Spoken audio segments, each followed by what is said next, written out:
পরে হঠাৎ যদি যাই মরিয়া পাড়া পড়শি বীর করিয়া দেখিতে আসিবে সবে আমার মরা লাশ। বাজান রে আমি বুকের ভিতরে নিয়ে বলি, বাজান রে তুমি কেন এই গজলটা গাও কাব্য গো? দেখি সব মানুষ শুধু চোখ বুজে রায় আর কাপড়ের কাপড় সাদা কাপড় পরায় আমাদের গোরস্থানে শোয়া দেয়।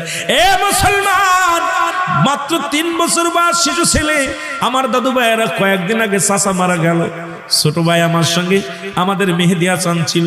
সন্তানরা এত টানিয়া খালি বারবার কবরের পাশে দাঁড়ায়। আমি কাব্বু তুমি আমার কোলে আসো। কাব্বু কেন শোয়াইলো? এই যে আমাদের মতো কাপড় কেন পরে নাই, সাদা কাপড় পরাইয়া দিছে আর গজলটা গা শুরু করেছে। হঠাৎ যদি যাই মরিয়া পাড়া পড়শি বীর করিয়া দেখিতে আসিবে সবে আমার মরা লাশ। দাদিয়ে কাটিবে কে হাজারের কাঁচা বাঁশ। গরম পানি মশারি তলে কাপড় খুলিয়া সেজ বিদায়ের গোসল দিবে ডলিয়া ডলিয়া। 3 টুকরা নতুন কাপড়, 3 টুকরা সাদা কাপড়, অন্যরকম সাজ। দাদি কাটিবে কে হাজারের কাঁচা বাঁশ। এরা মুসলমান পাটা কবরে চলে গেছে, এখনো দুনিয়ার পিছে পিছে ঘুরছে।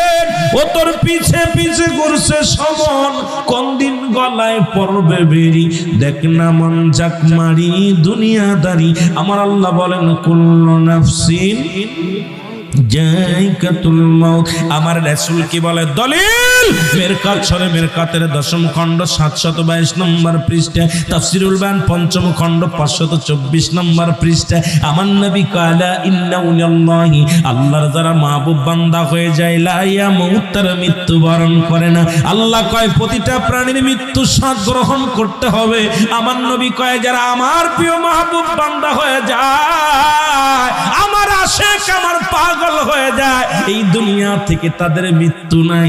বাবারে বড় আশ্চর্যজনক মনে হয়। এই কথা কেন আপনাদের মনে আসে না? কেন এত দুনিয়া দুনিয়া নিয়া? এই দুনিয়ার মানুষ শুনে নাও, নবী বলছে বালহুয়া কেলাম। এই দুনিয়াটা হলো পচা দুর্গন্ধ মরি। মানুষের চরিত্র হলো বাদাম রে কুকুরের চরিত্র।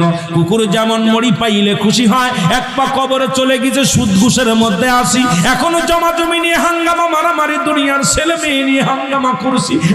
দূরে কখন যেন ডাক পড়ে যাবে, মসজিদুল হারাম পড়ে যাবে, আর আপনি না।